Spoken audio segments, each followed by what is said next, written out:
So think about the most combative, stubborn person you've ever been forced to work with. Like, just picture them for a second. Oh, I'm sure everyone has a name popping into their head right now. Right. Because what if that exact person was actually the key to rewiring how your brain learns complex information? That is quite the hook. I mean, think about the classic group project dynamic. You are invariably paired with someone whose entire operating system is just fundamentally hostile to yours. Oh, totally. Like one person shows up with a color-coded 15-tab risk mitigation spreadsheet. Yes.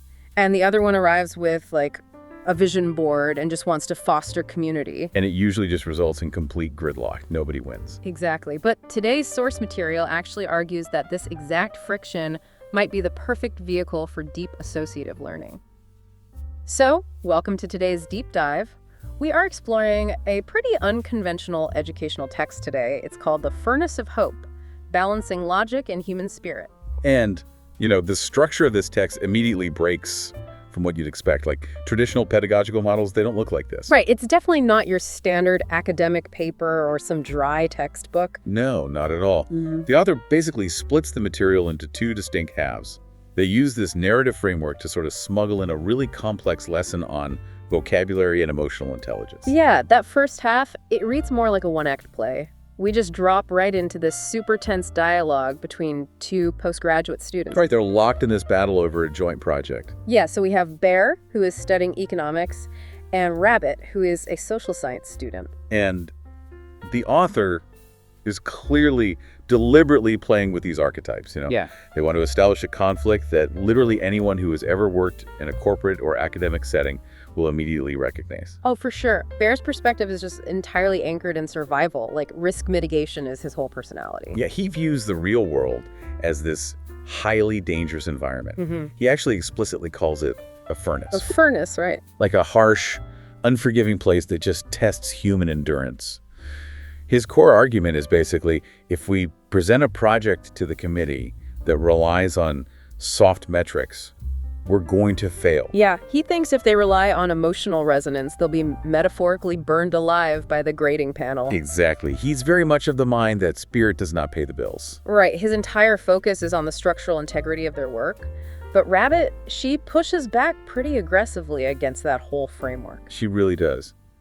She argues that if they only look at the numbers and ignore the concept of community healing, they're failing the exact people the project is supposed to serve. Yeah, to her, a project without a human element just defeats the entire purpose of their social science mandate. And this tension, it mirrors the central conflict of almost every major policy decision, or really any business strategy out there. Oh, definitely. It's the eternal struggle. Optimizing for the spreadsheet versus optimizing for the human experience. Right. Bear wants to manage the downside, and Rabbit wants to maximize the human upside. Well, okay, I actually have to push back a little on Rabbit's idealism here, to be honest. Oh, how so? Well, just reading through their exchange, Bear's frustration seems entirely justified to me. Like, I appreciate a bold vision, I really do. Sure. But if the committee fails them because the project is, wildly over budget and lacks a solid empirical foundation, then Rabbit's vision is completely useless. It just becomes a theoretical exercise. Exactly.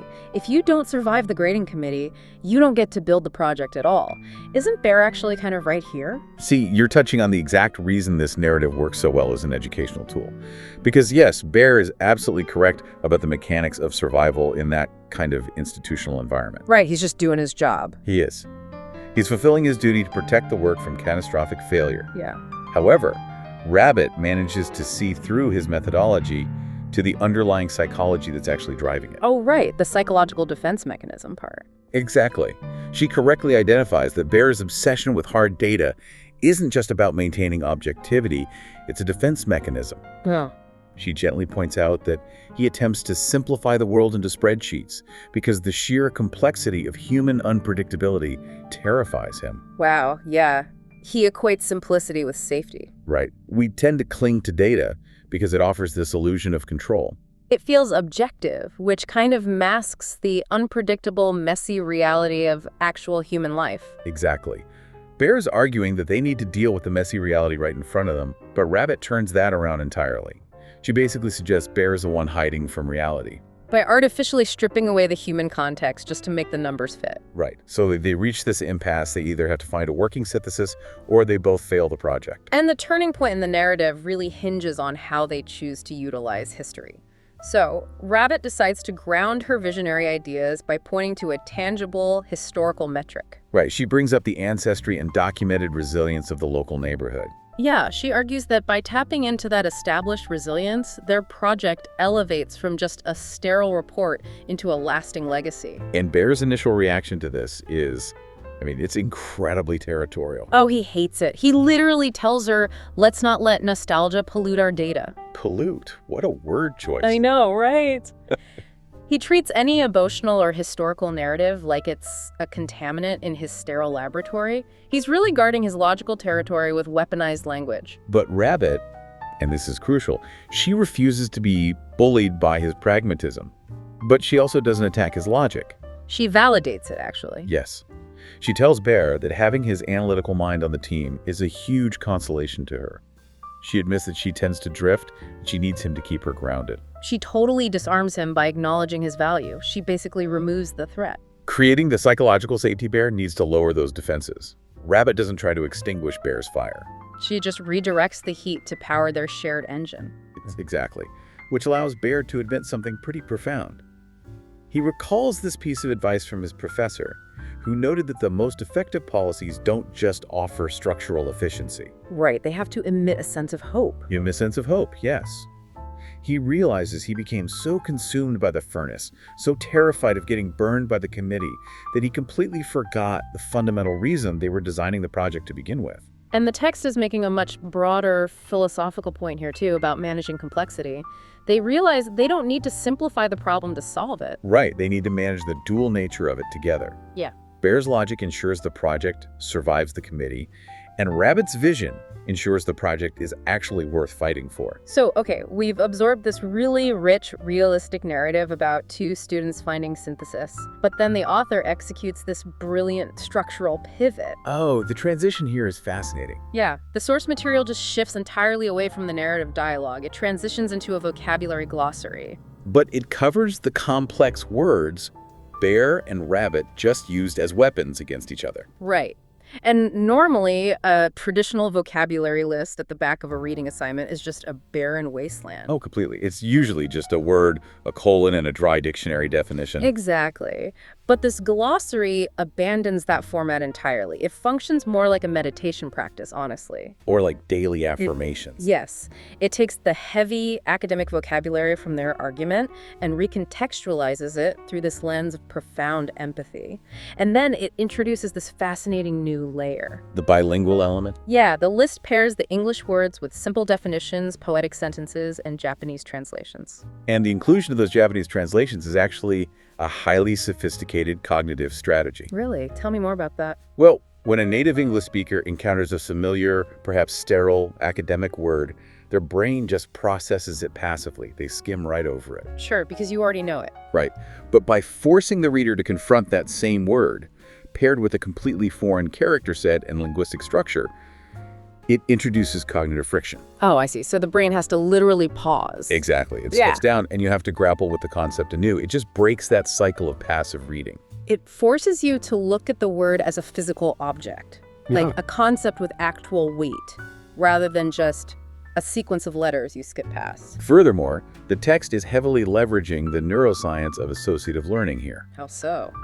When we attempt to memorize new information, like, high-level vocabulary, our brains struggle to retain it if it just remains abstract. Right. But the moment you tie that information to emotional resonance, you activate the amygdala, which processes emotion, and then that begins communicating directly with the hippocampus, which consolidates memory. Oh, wow. So by linking these sterile academic words to emotional states and foreign translations, the author creates these really deep, sticky neural pathways. Precisely. The text is literally teaching emotional intelligence as the primary vehicle for language retention. That's incredible. And the text initiates this rewiring by tackling the macro environment first, right? Like, we start with the title word, furnace. Wait, furnace? In the story, Bear used it to describe the unforgiving, destructive reality of the business world. But the vocabulary list reclaims the word.